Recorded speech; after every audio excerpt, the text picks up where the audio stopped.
Alright, so Ghost Recon Breakpoint just got announced, and of course, I'm not cool enough to go get invited to any secret conferences or anything.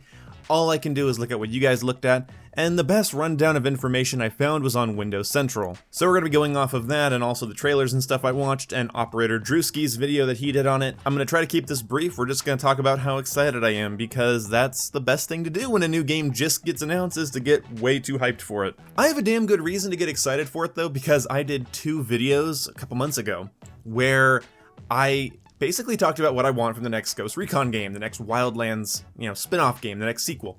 So I was incredibly excited to see that so many of the things I talked about are actually going to be in this game. Now, I'm very excited. So one of the things I mentioned in a recent video, or maybe as a month and a half ago now, but it didn't get a lot of views, but if you missed it, I talked about the fact that I think Ghost Recon Wildlands would do better to have a loot system similar to The Division, because that creates an interesting hook for open world games, makes it a little less samey. Being able to get loot drops off of enemies is just something I've always wanted, and that's happening. It looks like a pseudo-Division style rarity system, and guns can drop off of mini-bosses, and that's right, there's mini-bosses, I'm guessing from unmanned drone tanks and other enemies that have, giant backpacks and miniguns that we saw in the trailer. So they're kind of turning it into a half looter shooter, and some of you might not like that, but the reason I like that is because they're doubling down on realism at the same time as kind of making it a little bit of a looter shooter.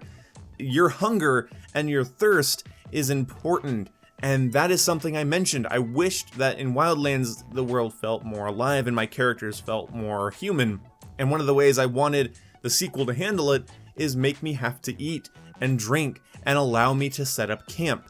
Well, the game seems to have these sort of Final Fantasy 15-esque campsites, which if you don't know what that's about, basically there's certain places where you can camp in Final Fantasy 15, and that's where you can, get your health back and tally up your XP and eat meals that give you stat bonuses, and that is kind of what's happening here. You can heal up and regroup and apparently change your class, which we'll talk about more in a second. So already, hunger, thirst, campsites, and loot. That is huge. The game is being described as slower paced, which is great because I thought the first game, the game you're seeing gameplay of here right now, Wildlands, it can get a little clusterfucky, it can get a little bit messy and unnecessarily so in some cases. They said this one's going to be more slow paced and strategic, and taking your time is important. And apparently when you're playing solo, you get drones as your companions instead of players or AI players, but hopefully you can turn off the drones if you don't want them, or if you do have players, hopefully you can turn them off.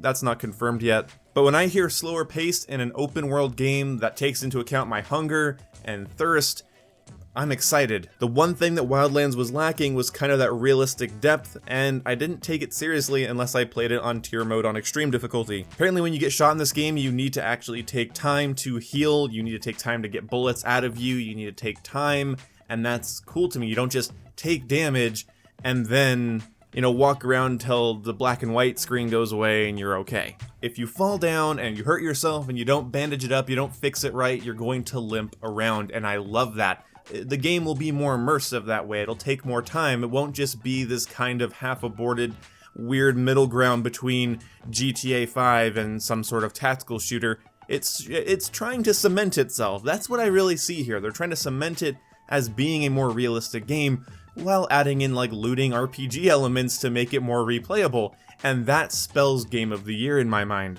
Also, class customization is in the game as well as character customization. So basically, if you enjoyed making your character whatever you want it to be and playing military dress up, that's back, and that's great because that's a lot of fun.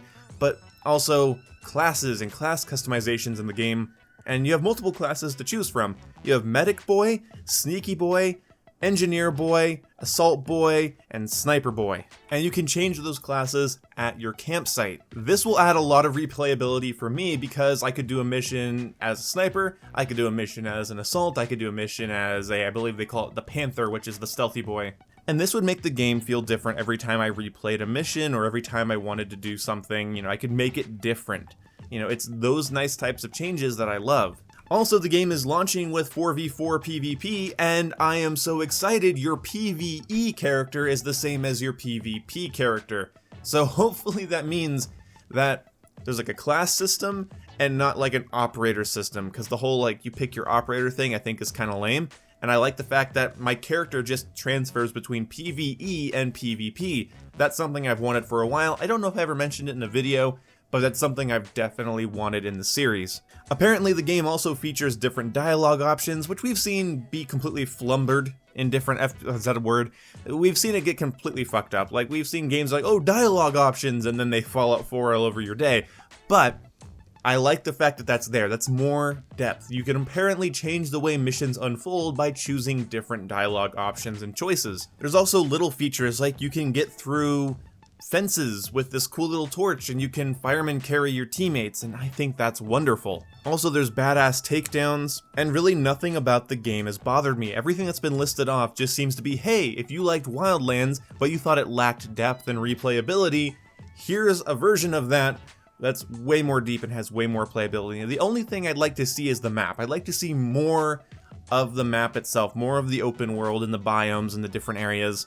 I don't like the new voice actor for Nomad. I don't think they do his character justice. I was just talking about this like yesterday in a live stream about how I love Nomad's voice in Wildlands. I just think he's like just a cool lad, and then the new one's just too ugh. I also love the sci-fi setting, but I hope it's not too much. It seems to still be grounded in reality, like the super cool sci-fi wolf pack enemies that are coming after you still are using TAR-21s, you know, so you're not playing Advanced Warfare or anything. But there is an emphasis on drones and stuff, which some people might not like, but I say Wildlands was leading up to that for a while. Wildlands was like stringing this type of like more futuristic stuff for a while, and I think that's fine. It still seems grounded. I'm seeing M4s, I'm seeing practical weaponry, you know, and also rocket launchers, which is something I've always wanted in Wildlands, but now we have them finally. Even the mini bosses seem to go down pretty easily with just, you know, a couple extra bullets than normal. So don't think this is going to be some sort of Division bullet spongy RPG, oh, you're not a high enough level to shoot that person kind of game. At the end of the day, it is a Ghost Recon game. It is more realistic. It's just focusing on some more video gamey elements on top of some more realistic elements. And it's nuts because just 2 months ago, I'm just talking about this. I'm saying I want hunger and I want thirst to be taken into account. I want to be able to have campsites, whether I set them up or they're pre-set up. I wish you could set them up wherever, but I guess that's harder to do. And I said I wanted loot drops. When I was reading about the realistic things, I thought, well, okay, well, there's no way they're going to make it do the loot drop thing that I wanted. I kind of wanted it to do what Division was doing, but also be more realistic. And that's exactly what they're doing. Of course, time will tell, and I'm not saying the game is going to be perfect, but when I make videos saying, here are the features I want for the next game, and here's things I wish they would have done for Wildlands, and then the next game has those features, it does those things, it's more deep, there's more choices, you have to care about your character a little bit more, your character crosses over between PvP and PvE. It seems like a more deep experience where I'm going to become connected to my character, my version of Nomad. When I make my optimal soldier, in terms of aesthetics and skills and loadouts and, you know, gathering weapons and attachments, it will feel less trivial. And that's a good thing for games like this to do, is to feel less trivial and to feel a little bit more substantial, something like you have to care for. That's one of the things I really liked about Red Dead Redemption 2, was that, yeah, it might be tedious to some people, but I just feel more connected to a character that I have to have more agency over, other than just basically wandering around the world, killing whatever I can, hopefully I don't die. You know, like, that holds a little bit less water to me as I get older, and maybe you feel differently, maybe you're older than me and you hate that idea. I'm not saying it's an age thing, I'm just saying as I've gotten older, I like a little bit more weight in my character's britches, I like a little bit more thickness when it comes to story, and I hope Ghost Recon Breakpoint can do that. Anyway, thank you guys for watching this video. If you have any thoughts about Breakpoint, let me know down below. Do you think it's almost creepy how so many things that I wanted to be in the next Ghost Recon are going to be in this next Ghost Recon? Do you think maybe they watched my video? Did you guys share my ideas on Twitter or Reddit? Let me know. Maybe I'm the reason that this game is going to be so cool. No, I'm kidding, but let me know what you guys think, because I'm on the fence because I don't want to get too excited, but everything I'm asking for specifically, by name, is going to be in this game. And that just makes me fucking happy. I got a dumb smile on my face. Anyway, I'll see you when I see you guys. Goodbye. Relax, guys. Fire. Remember, no rebel. Wait. No witness. Oh no! I mission failed!